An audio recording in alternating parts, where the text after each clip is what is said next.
Hey everybody, welcome back to my channel. Today on Cooking My Way Through Magnolia Table's Cookbook, we are on recipe 21. We're gonna be doing Becki's mac and cheese today. So the first thing you're gonna wanna do is go ahead and get a large stock pot filled with water, and you're going to generously salt it and bring it to a boil. Now while you're getting that ready, I went ahead and started to get the cheeses together. So this calls for 8 ounces of Velveeta cut into 1-inch cubes. It also calls for 8 ounces of Gruyere cheese grated, so about 2 cups. And it also calls for 8 ounces white cheddar cheese grated, so also about 2 cups. So this is me just getting all the different cheeses together.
Alright, so now the water is ready for your pasta. This calls for 16 ounces of elbow macaroni with no ridges. It was very specific.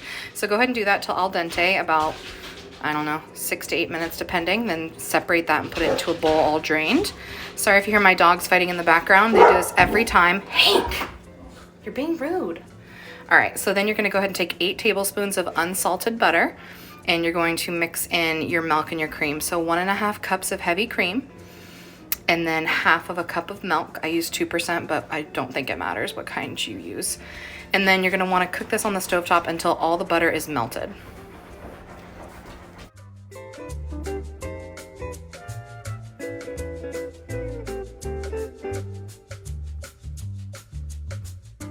All right, now that that is all melted, we're gonna go ahead and pour that into our little macaroni noodles. And then you're going to just give this a good stir to make sure all the noodles are coated with the butter cream mixture. And then we're gonna go ahead and start adding our spices and our cheeses.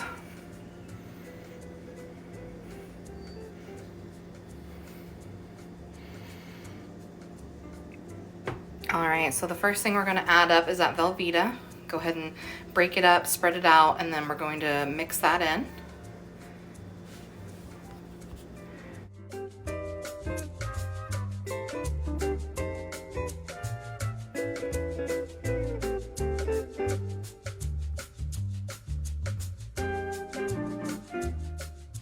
Now we're gonna add in our Gruyere, and then same process as the Velveeta. We're gonna go ahead and put all of it in there, and then we're gonna give it a really good mix.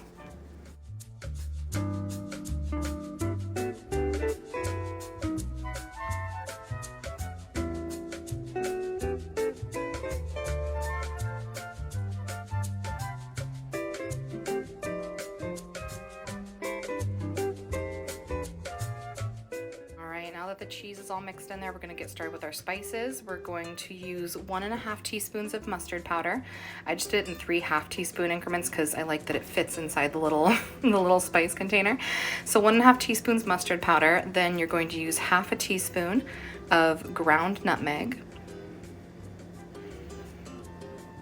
And we're also going to use 1.5 teaspoons of freshly ground pepper. I only did 1 teaspoon because I'm not a huge pepper fan. And then you're also gonna add a half teaspoon of salt.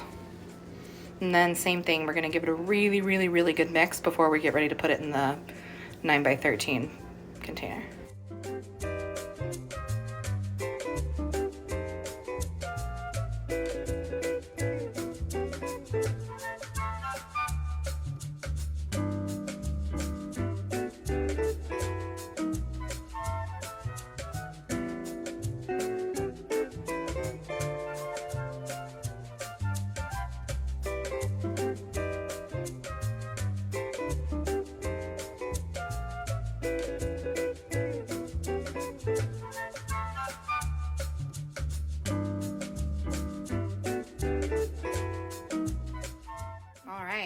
break a sweat mixing all that cheese. Oh my God, so gooey and delicious.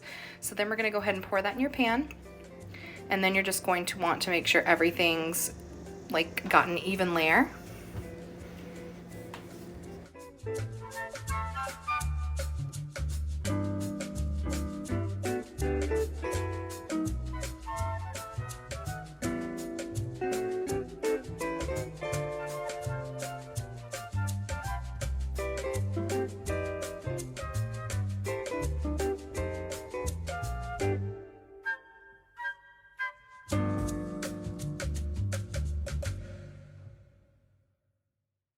All right, and then we're gonna go ahead and top this with the 8 ounces of white cheddar cheese. So about 2 cups of white cheddar cheese that you grated.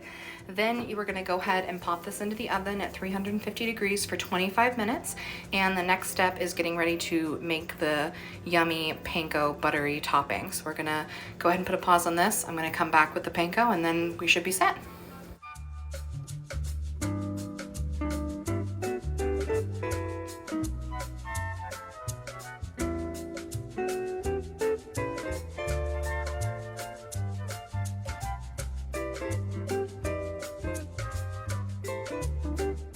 All right, you guys, we're back. We're gonna start our panko topping. You're gonna melt 2 tablespoons of salted butter, and then you're gonna add 1 minced garlic clove. So I just did it to my little heart's desire here. Then you're gonna go ahead and cook that garlic for about a minute until it gets a little bit softened.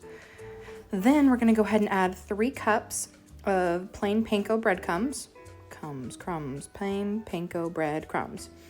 And then, I mean, this called for 3 cups. I would say you could probably use less. I would say probably like 2 cups is fine.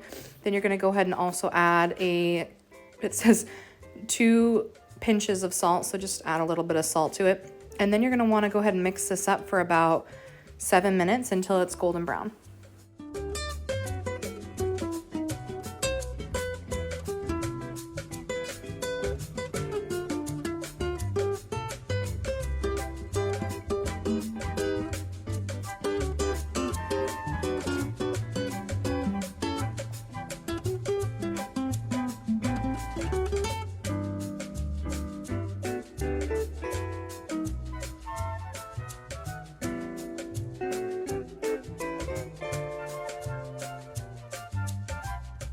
You guys, here's that bad boy out of the oven. So melty, so delicious. The panko adds that beautiful crunch to the beautiful melty mixes of cheeses. It's warm, it's comforting. And yeah, thank you so much for watching. Please like and subscribe and stay tuned for more Magnolia cooking recipes.